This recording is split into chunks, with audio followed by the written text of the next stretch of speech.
shumë e rëndësishme që kë autoriteti perceptum që te nuk gëzan me ju qasë profesorit një fu, si me thonë me pyt ditë shka që për t'ju mund me qenë e rëndësishme, dhe që kjo është shumë e dëmshme edhe kanë egzistu modele tila të mësimdhënies, nëse e shojmë në Kosovë për vitet tëra, mirë po, mendoj që është shumë e rëndësishme me u zbut. Edhe me u një farforme imazh jotë si profesori, distancu me autoritet, jo do mëzdëshmërisht të ofron siguri, sepse për kundrazi, nëse unë jam ekspozuar në modele të tilla, fakti që është vendosë shka autoriteti si një mbrojtje, mund ka bu me undit si kur personi po është i pasigurt. Kështu që tash me studenta unë tentoj me qenë shumë e afërt. Normalisht janë kufit profesional që na jemi të obligu me i respektu.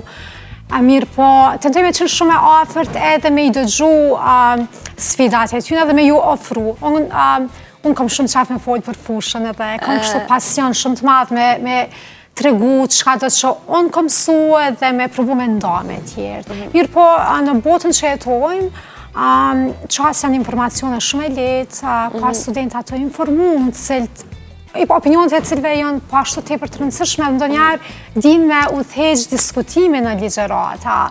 Cilat janë shqetësimet e tyre? Cilat janë hallet e tyre që ndoshta i ndajnë me juve? Hallet e tyre si gjenerat, si shoqëri?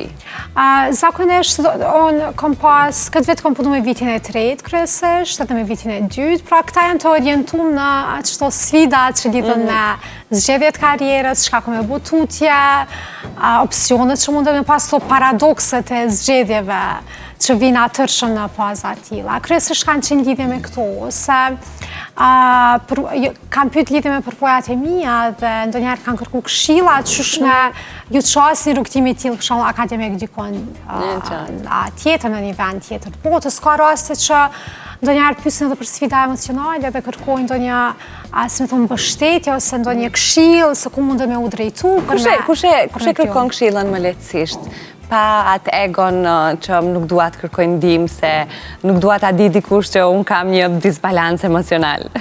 Djemt apo vajzat? Natyrisht vajzat. Fatkeqësisht, për shkak që mendoj që në këtë aspekt kultura joni ka dëmtu tepër shumë djemt. Sepse që thash emocionet janë pashmangshme, vetë se burra djemë po i kamuflojnë, sepse kultura i ka mësu që nësa ata janë emocional, nuk janë mjaftueshëm burror. Kështu që kjo mundet mu përcjell me çka ndodh në atër, shumë është që personi i shtyp emocionet e veta.